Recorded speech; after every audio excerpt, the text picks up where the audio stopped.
मुझे हफ्ते में कितने पोस्ट ब्लॉग पे पोस्ट करना चाहिए? एक करूं, दो करूं या तीन करूं? तो फ्रेंड, क्या आपके माइंड में भी कुछ ऐसा आ रहा है कि हफ्ते में आपको एक ब्लॉग में कितने पोस्ट करना चाहिए? अगर ये सवाल आपके माइंड में है और स्पेशली अगर आप नए हैं तो फ्रेंड, ये वीडियो को ध्यान से देखो, बिकॉज इस वीडियो में मैं आपके लिए सारा कन्फ्यूजन दूर करने वाला हूँ।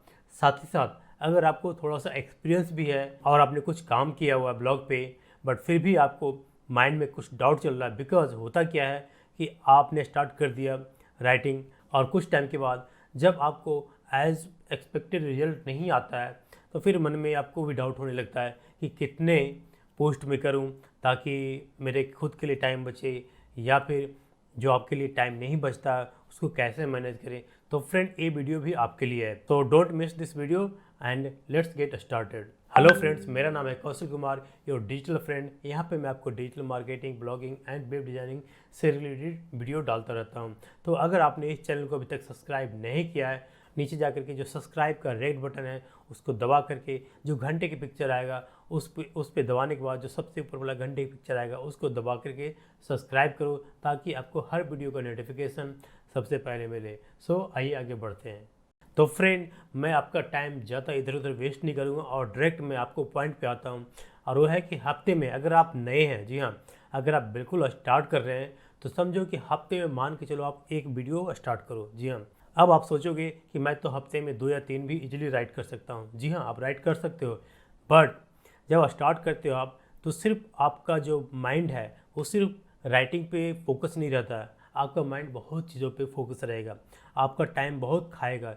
इनिशियली ये आपके लिए बहुत ही टाइम कंज्यूमिंग काम होगा, और जब आप सारा टाइम लिखने पे लगा दोगे तो फिर आपको आगे बढ़ने में मुश्किल होगा। बिकॉज जो ब्लॉगिंग के लिए लिखने के अलावा जो आजकल जो सिनेरियो है उसमें आपको ब्लॉगिंग में सक्सेसफुल होने के लिए न सिर्फ आपकी गुड राइटिंग की ज़रूरत होती है, बल्कि इसके अलावा और भी फैक्टर्स हैं जो आपको चाहिए, और वो सारा काम टाइम कंज्यूमिंग होता है। जैसे कि आपको R&D करना पड़ता है, एक अच्छा सा कीवर्ड ढूंढना पड़ता है, फिर SEO करनी पड़ती है। उसके अलावा आप जिस भी सॉफ्टवेयर यानी जिस भी प्लेटफॉर्म पे आप ब्लॉग बनाते हैं उस सॉफ्टवेयर को आपको पूरी तरह से नॉलेज गेन करनी पड़ती है। साथ ही साथ आपको ब्लॉग के लिए इमेजेस चाहिए होगा, और ब्लॉग की लेआउट सेटिंग कैसे करें, तो बहुत सारी चीज़ है जो आपको शुरू में करनी पड़ेगी। जी हाँ, अगर आप अकेले हैं तो, अगर एज ए टीम है तो फिर तो कोई दिक्कत नहीं है, तो फिर आप काम डिवाइड कर सकते हो।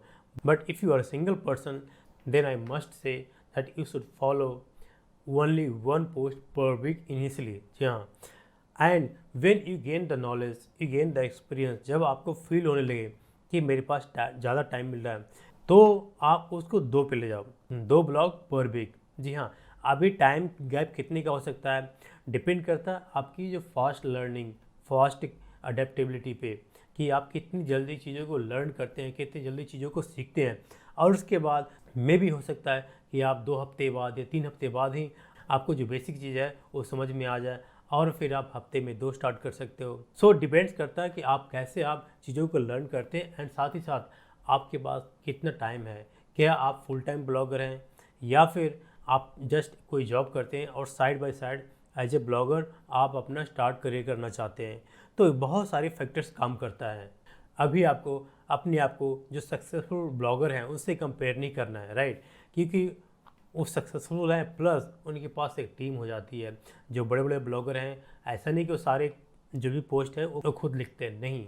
जब उनका एक ब्रांड बन जाता है, जब उनके पास ट्रैफिक आने लगती है, तो फिर वो हायर करते हैं दूसरे ब्लॉगर को और फिर उनसे लिखवाते हैं। उनका काम होता है जस्ट कि टॉपिक देना, या फिर उसको जस्ट चेक करना कि जो भी कंटेंट लिखा गया है वो as per the norm standard है कि नहीं है। तो अभी आप अपने आप को किसी भी सक्सेसफुल ब्लॉगर से कंपेयर नहीं करना है, जस्ट आपको सिर्फ अपने पेस से चलना है। बिकॉज अभी आप दौड़ना स्टार्ट करोगे तो आप कुछ मीटर चलने के बाद ही थक जाओगे, राइट? तो आपको ये नहीं करना। और फ्रेंड, ये जो मैंने अभी बोला आपको, ये किसी भी फील्ड में, किसी भी एरिया में ये फिट बैठता है कि जब आप चीज़ों को आराम आराम से करते हैं देन यू गेट मोमेंटम, तब आपको आगे कैरी, तब आप अपने आप को कैरी फॉरवर्ड आगे कर सकते हो, और आपके पास आगे बढ़ने के पूरे फुल चांसेस होगा। सो नए ब्लॉगर के लिए मेरा एडवाइस यही है, start with 1 blog per week, take some time, learn new tools, new things in blogging, how you can automate things. ये सारी चीज़ें आपको सीखने में थोड़ा टाइम लगेगा, तो मे बी 1 महीने तक आप टाइम दो और इस बीच में आप चीज़ों को सीखो आप, और उसके बाद आप 2 पोस्ट पर वीक पे आ जाओ and then take it to 3, जो कि 3 आपको एक मेंटेन रखना है बहुत ही लंबे समय तक, unless you start getting money. जी हाँ, जब आप पैसे आपको अर्न करना स्टार्ट करें, जब आपके पास पैसे आने शुरू हो जाए, then you can start spreading yourself. आप किसी की हेल्प ले सकते हैं, किसी को हायर कर सकते हैं, तो इस तरह से आप आगे बढ़ सकते हैं। अब मैं बात करता हूँ उन ब्लॉगर के लिए जो कि ऑलरेडी जिनके पास कुछ एक्सपीरियंस हो गया है, यानी कुछ टाइम से वो राइट कर रहे हैं। बट होता क्या है कि जब आप राइट करने लगते हैं और अभी भी एक माइंड में ये डाउट आ रहा है कि मुझे कितने ब्लॉग पर वीक करना चाहिए, इसका मतलब कहीं ना कहीं इश्यू है, कहीं ना कहीं प्रॉब्लम है। और प्रॉब्लम क्या हो सकती है ब्लॉगर के लिए, यानी उनकी रीडरशिप या ऑडियंस नहीं आ रहा है। तो वो क्यों नहीं आ रहा है? तो क्या आप सारा टाइम सिर्फ लिखने में लगा रहे हैं, टॉपिक को फाइंड करने में लगा रहे हैं?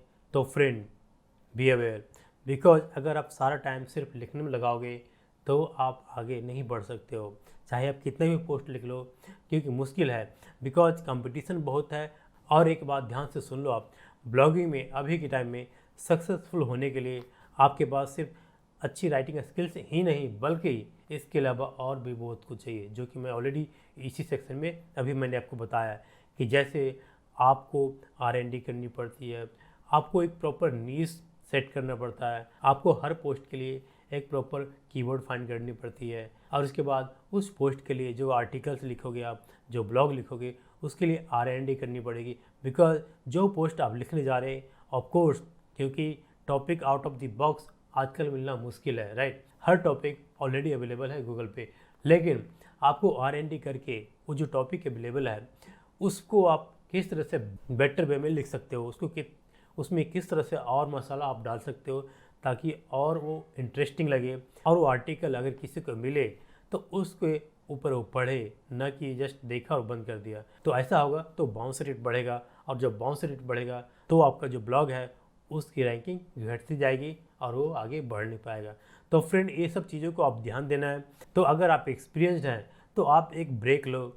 आप ऐसा नहीं कि कंटिन्यूस राइटिंग करते जाओ, जी नहीं, आप एक ब्रेक लो और डिसाइड करो कि आपको कितने पोस्ट पर वीक लिखना है।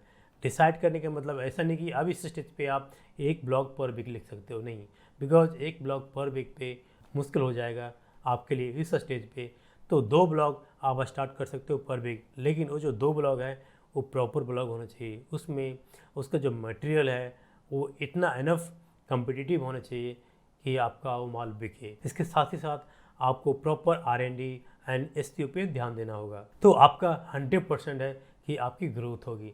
तो फ्रेंड, दोनों के लिए मैंने एडवाइस दे दिया है, जो बिगिनर्स हैं और जिनके पास कुछ एक्सपीरियंस है और वो कहीं ना कहीं वो उतना सक्सेसफुल नहीं हो पा रहे हैं।